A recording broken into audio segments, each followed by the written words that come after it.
Long ago, in the peaceful and fertile village of Umuoma, surrounded by thick palm forests and winding rivers, lived a young maiden named Ada. She was the only daughter of Mama Neka, a humble basket weaver whose wisdom was respected even by the village elders.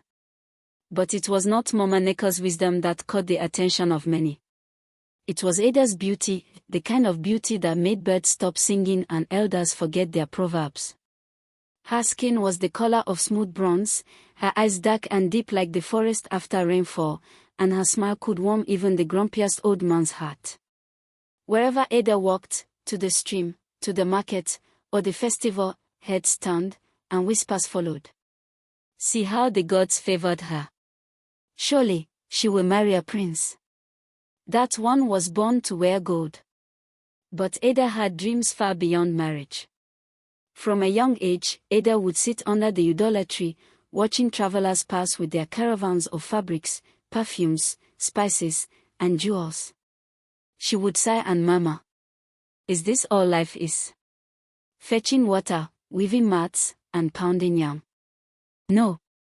I am meant for more." She envied the merchant wives who wore imported wrappers and ivory bracelets.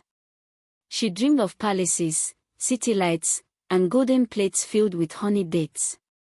Though many suitors came, farmers, drummers, even the chief's son, Ada rejected them all. "I will not marry a man who earns in sweat what others earn in silk," she would say. Her mother, worried, warned her often. "My daughter, beauty is a river, it flows away. Do not trade your soul for what the rain can wash away."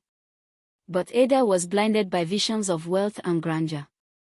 Her heart had been hijacked by vanity, and her soul, though not yet lost, was drifting. One dusty morning, when the dry season had just begun and the villagers prepared for the yam festival, a mysterious caravan arrived at the market square. At its head rode a man in velvet robes, his neck heavy with gold, and his face half covered in a crimson scarf. He introduced himself as Obiajulu, a wealthy merchant from the mystical city of Ezemo. He laid out items the villagers had never seen before. Rings that changed color in the sun. Scarves that smelled like rose water. Necklaces that glowed under moonlight. The villagers buzzed with excitement, but Obiajulu had eyes only for Ada. When he saw her, he bowed slightly and said, "In all my travels, I have never seen such beauty. You, dear Ada, were not meant for village life. You deserve to sit among queens and dine with kings." Ada was flattered, and her eyes widened at his stories of a city where the air smelled of cinnamon, where women wore gold in their hair, and where no one ever lifted a finger to walk. Obiajulu offered her a choice. "Come with me, and I will make you a lady of wealth and wonder. Stay here, and you will fade with the sun." Mama Neka begged her daughter. "Child, no one gives gold without taking something in return. Do not follow shadows in daylight." But vanity had already wrapped its fingers around Ada's heart. That night, under the cover of darkness, Ada left with Obiajulu, leaving behind her sleeping mother, her village, and her old life. Ezemio was everything Ada had imagined, and more. Its streets sparkled with crushed crystal. The buildings were carved from marble and gold. Servants fanned her with eagle feathers. She bathed in rosewater and wore gowns stitched with silver thread. She was renamed the Lady of the South Wind, and people bowed when she passed. Ada felt like a goddess. She believed she had finally outrun the poverty and plainness of her past. But soon, she began to notice strange things. There were no mirrors in the palace. The servants never spoke to her directly. The other ladies of the palace never aged, yet never smiled.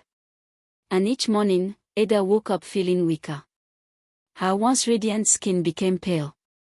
Her hair began to thin. Her voice lost its sweetness. She asked Obiajulu what was happening, but he only smiled.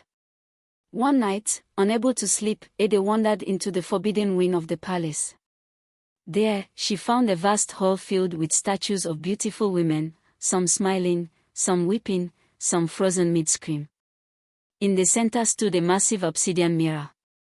For the first time since arriving, Ada looked at her reflection and gasped. Her eyes were hollow, her lips grey, and her once beautiful skin now cracked like dry earth. She barely recognized herself. Obiajulu entered the hall and sighed deeply. "Oh Ada. You traded your soul for riches, and now the bargain is complete.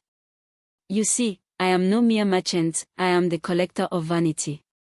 I offer wealth to those who worship beauty above all else. And in return, I take what is most precious, their essence." As Ada screamed, her feet turned to stone. Her arms stiffened. Her voice echoed one final time through the hall. She became the newest statue in the gallery of the vein, forever beautiful, forever silent. Mama Neka never stopped calling her daughter's name at the shrine. She placed Ada's old beads at the foot of the idolatry, and every moon, she wept silently under the stars. No one ever saw Ada again. But stories of her fate spread far and wide. And from then on, when young girls sat dreaming of gold and silk, their mothers would whisper, "Be content with enough, and beware the one who praises your beauty too quickly." Remember Ada, when beauty met vanity, her soul paid the price.